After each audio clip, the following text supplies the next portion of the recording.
At the close of the 20th century, there are many critical battles facing America. Entrepreneurs versus courts, children versus bureaucracies and teacher unions, taxpayers facing 40% plus tax burdens. Given that all these vital and quite difficult battles revolve around freedom, we asked Dr. Friedman whether he was optimistic or pessimistic as we enter a new millennium. You're asking a very complicated question. I think there are two reasons to be optimistic. One is that ideas have changed. The rhetoric 50 years ago was very different from the rhetoric now. 50 years ago, the rhetoric was that everybody was a socialist. All intellectuals were socialists. They all believed that government was the answer to every problem. Today, nobody believes in socialism if you listen to them. That's the rhetoric. The reality is that we are much less free now than we were 50 years ago. Government is bigger, takes a larger fraction of our income, it imposes more controls on us. We are freer in some dimensions. There's been great social progress in tolerance of minorities. Our racial problem has been much improved, not through government, but through private activity. Nonetheless, that rhetoric is having its effect. There has been a reduction in government price and wage regulation, the kind of thing, the deregulation of airlines, the deregulation of communication.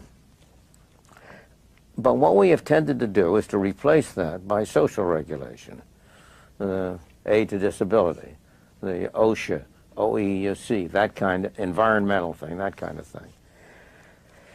So the question is, will the rhetoric, will the change in intellectual ideas carry through and produce a change in actual policy?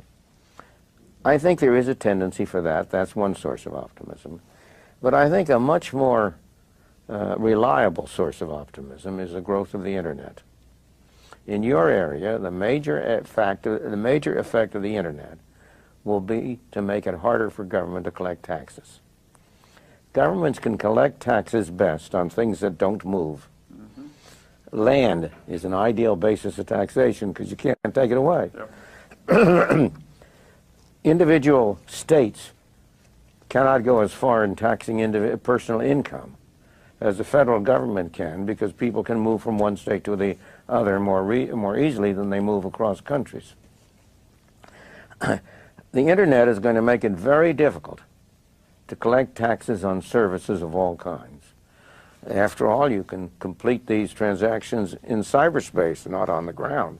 You can, computer companies now are getting their programming done in India. I doubt that anybody's paying any taxes on any of that. No. So that I think that the Internet is going to be one of the major forces for reducing the role of government.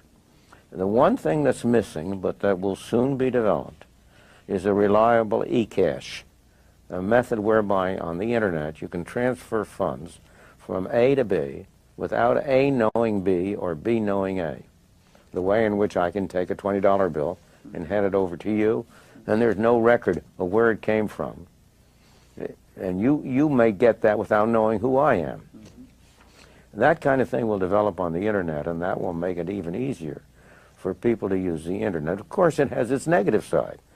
It means that the gangsters, the people who are engaged in illegal transactions will also have an easier way to carry on their business. But I think that the tendency to make it harder to collect taxes will be a very important positive effect of the Internet.